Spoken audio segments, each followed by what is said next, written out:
Você sabe a origem da família?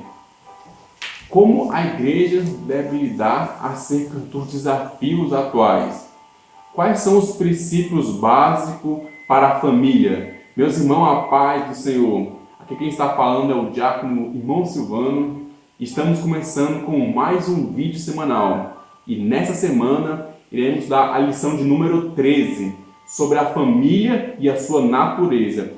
Nós estamos com a nossa leitura bíblica em classe em Gênesis capítulo 2, versículo 18 ao 24. A família tem sido algo não apenas de um grupo específico, mas do coletivo. Engana-se quem pensa que a família é uma invenção sociológica. Ela tem sua origem e criação em Deus. Ele mesmo quem a instituiu. Ela tem que atender o projeto e propósito de Deus.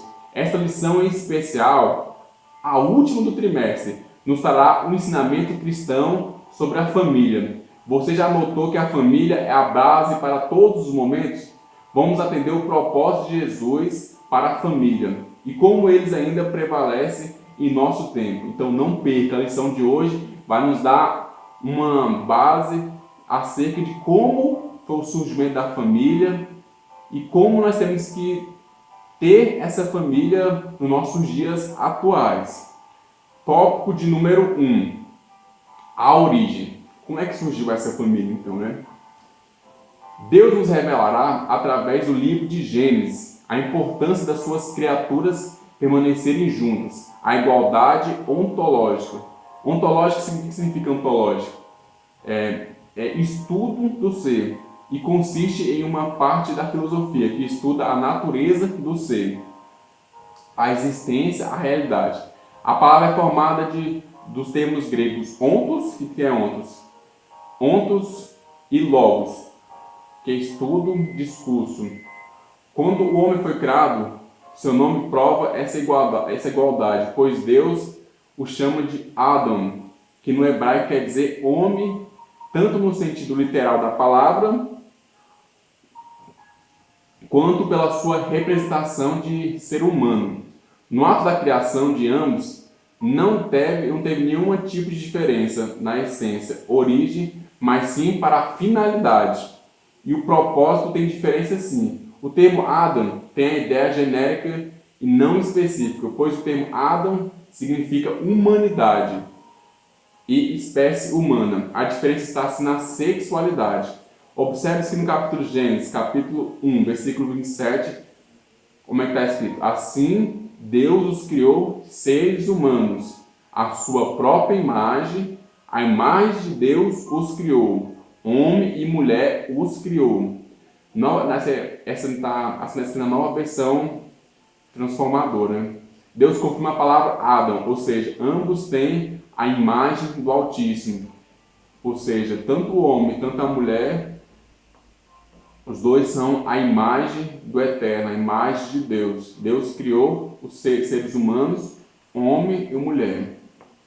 Esse aqui foi o primeiro tópico. Então aqui foi a origem, né? A origem, como é que surgiu. Agora vamos ver o tópico, o ponto de número 2. Como é que foi a formação da mulher? Aqui eu quero quebrar um mito que tem se falado muito. Sempre ouvimos que a mulher é uma auxiliadora, ajudadora.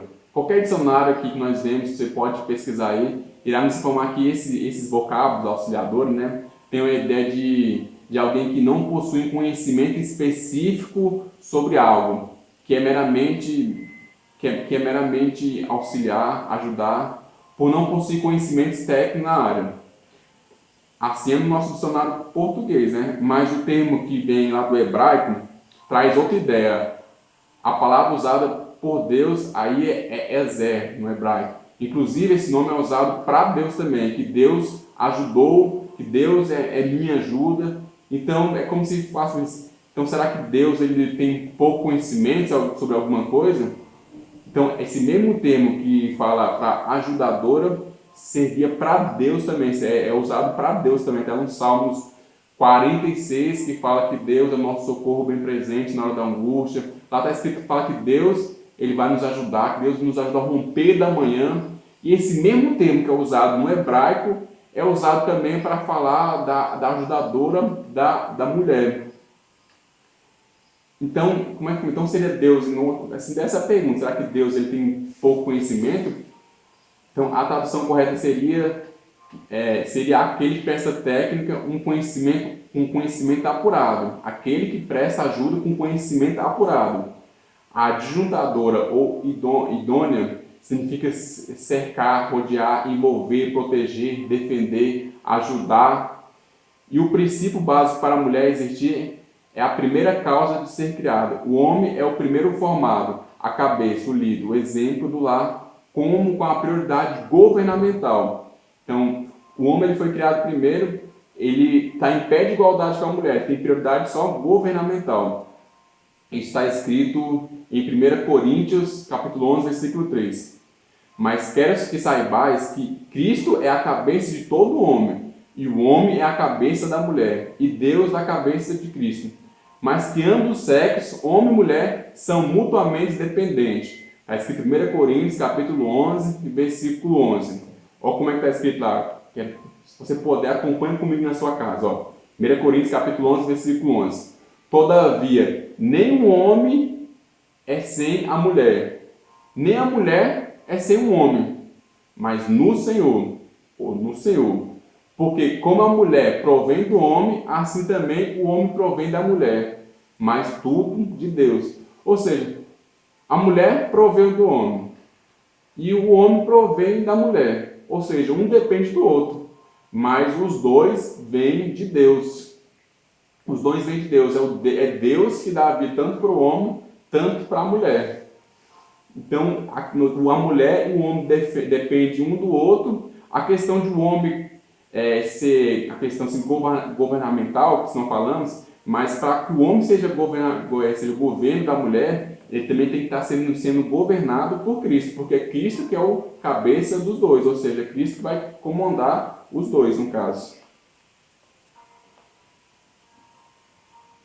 A mulher foi criada para ajudá-la e preencher todas essas posições e ajudá-la nessas tarefas. Infelizmente, vem muitas pregações desmerecer a criação de Deus quando se fala no quesito mulher. O termo é com frequência mal interpretado, transmitindo a ideia de que a mulher é criada e uma insubordinada ou é subordinada ou prestadora de serviços com grau inferior ao do primeiro ser humano criado. Mas se é um equívoco, como nós falamos. Então, um caso são um dependente do outro, né? Então, aqui que é a nossa visão acerca desse assunto. Então, agora o tópico de número 2. Já falamos do tópico de número 1, agora o tópico de número 2. A família. Como é que Deus constitui essa família? Como é que é o desejo moral de Deus para a família? Vamos ver. O termo família expressa em si mesmo a ideia de que o homem não foi criado para viver só, isolado e na solidão, mas em amor, companheirismo e responsabilidade, de pacto, em Gênesis 2, versículo 18. Família é um conceito de pacto que une um homem a uma mulher. O conceito de família entre os antigos hebreus, o conceito de lar entre os hebreus era composto por um pai, figura masculina, mãe, figura feminina, e os filhos. A família sempre teve como base pai, mãe e filhos. Há nessa atualidade uma tentativa de mudança de pensamento ou alteração na base familiar. Isso nos mostra que essa alteração é um princípio demoníaco, pois essa alteração trará grandes problemas psicológicos e comportamentais. As referências paternas e maternas tanto servem como base para o apoio futuro em posições decisivas quanto para decisões em relacionamentos. E há no Decálogo, ou seja, nos 10 mandamentos, pelo menos 3 preceitos de defesa da família. Quer ver? Vamos ver lá nos 10 mandamentos onde que o Senhor vai estar defendendo a família. Primeiro, um mandamento que é bem claro que Deus fala sobre a família. O que é mais conhecido: honra teu pai e tua mãe. Então aqui é um dos mandamentos que o Senhor deixou no Decálogo sobre a família, né? Qual outro? Não adulterarás. Ou seja, não trair a adjuntora, né? Não trair a mulher ou o homem que Deus colocou ao seu lado. E o outro também que o Senhor colocou também lá no decálogo, que é não cobiçarás a mulher do próximo. Todos esses mandamentos que o Senhor colocou foi acerca protegendo a família, né? Muitas coisas ele deveria colocar, tem tantas coisas colocar nos 10 mandamentos, mas 3 ele colocou acerca de proteger a família. Ponto de número 2. O papel da mulher na sociedade israelita. Outro mito que a mulher judia não tinha valor. Essa ideia que a mulher deveria ficar com a barriga apenas no fogão e no tanque. Não é judaico e nem bíblico. Tudo isso é mito de muitos pregadores. As tarefas eram divididas, na verdade. Uma delas era, por exemplo, a educação dos filhos. O pai era a figura sacerdotal, mas graças à mãe. O papel dos cônjuges era bem definido naquele tempo. Mãe cuidava da casa e pai mantinha a mesma por completo. Então, esse tópico nos leva à sentença dada ao homem no Éden. Como é que foi que Deus falou para o homem lá no Éden, então um deles? A mulher, quando o homem pecou, a mulher teria dores de parto aumentado. O que significa? Significa permanecer uma companhia dos filhos em todo o tempo. Não só no parto, né? Nesse quesito do parto, mas também no sofrimento em todas as etapas da criação. E o homem no trabalho árduo para manter a sua prole. Isso significa que a mulher se dedicaria ao trabalho da mesma forma que o homem e também à maternidade. Há 2 aspectos para a afirmação de Gênesis 2, versículos 18 e 24. Primeiro, deixar. A Bíblia fala deixar, né?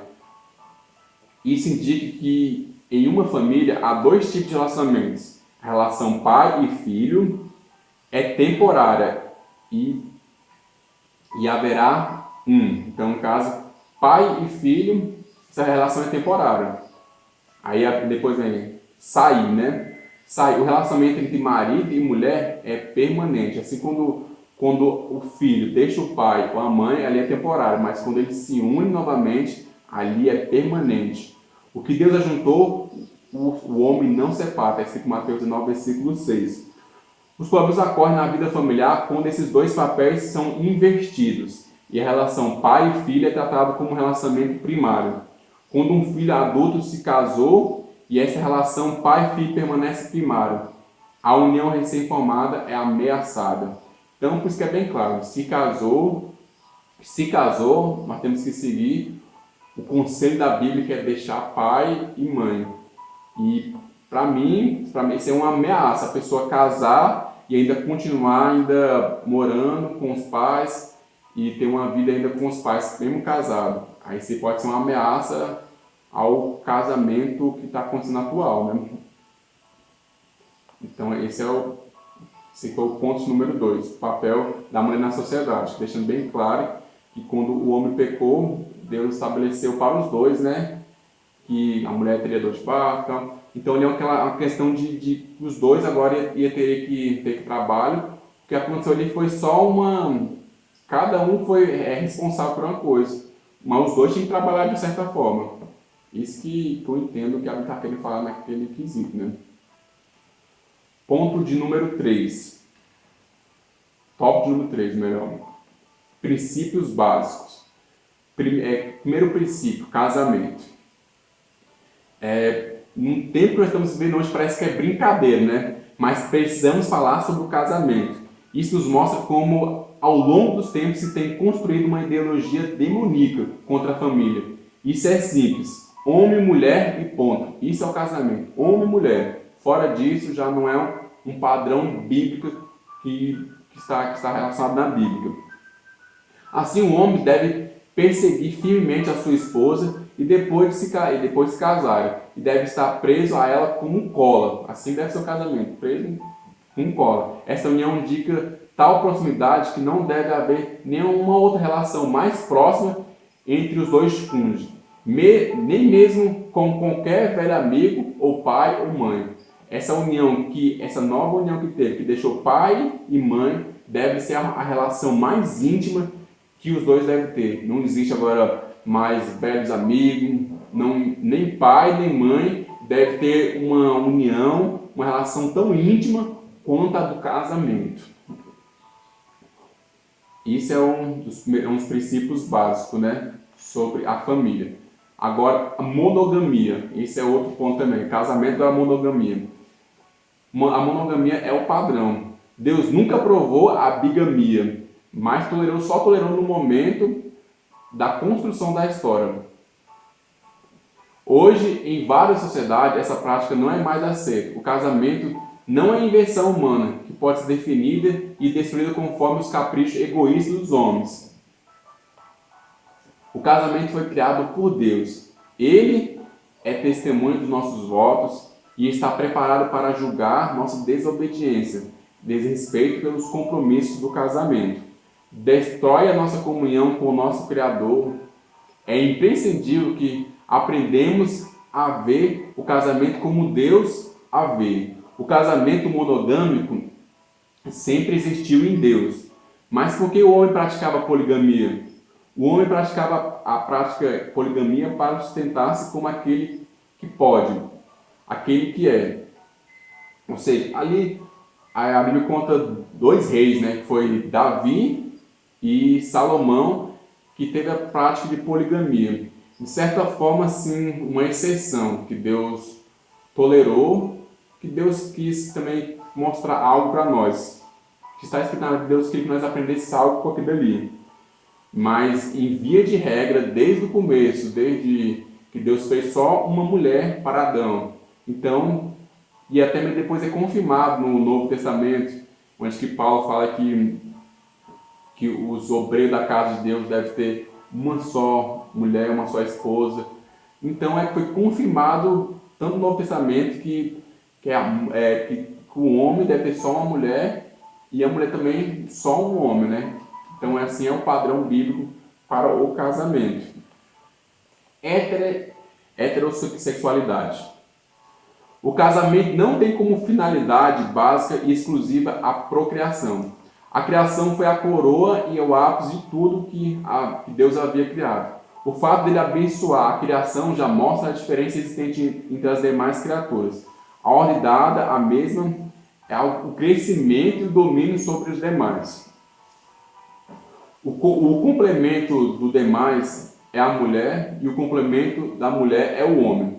Assim temos algo muito bem definido, tanto no mundo carnal quanto no mundo espiritual. Então, aqui está bem claro, querido. Deus, ele fez o homem para procriar, né? E essa procriação só é através de um homem e de uma mulher, do sexo masculino e feminino. Por isso que é bem claro para nós defendermos na Bíblia a heterossexualidade, né?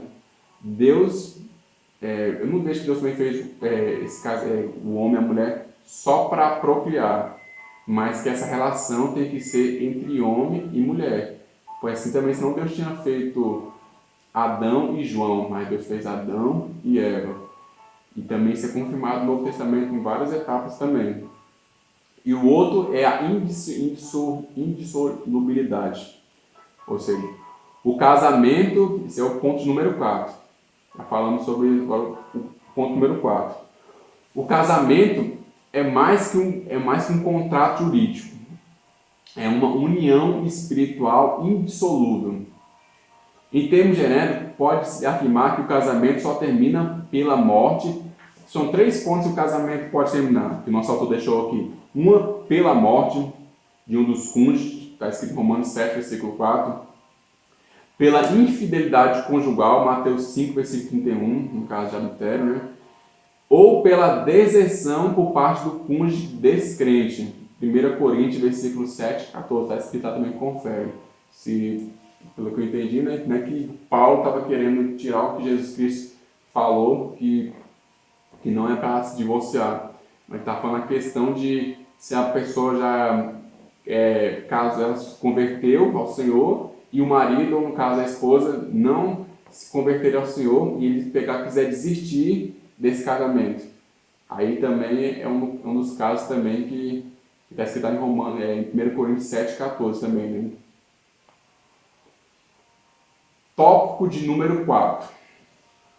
Qual é o desafio da igreja, então? Nós já passamos, então, já assim, de forma bem objetiva, qual é o modelo de casamento que a Bíblia tem nos ensinado. Então, qual o desafio da igreja? As outras cidades desse tempo são as mesmas que anunciaram a volta de Cristo.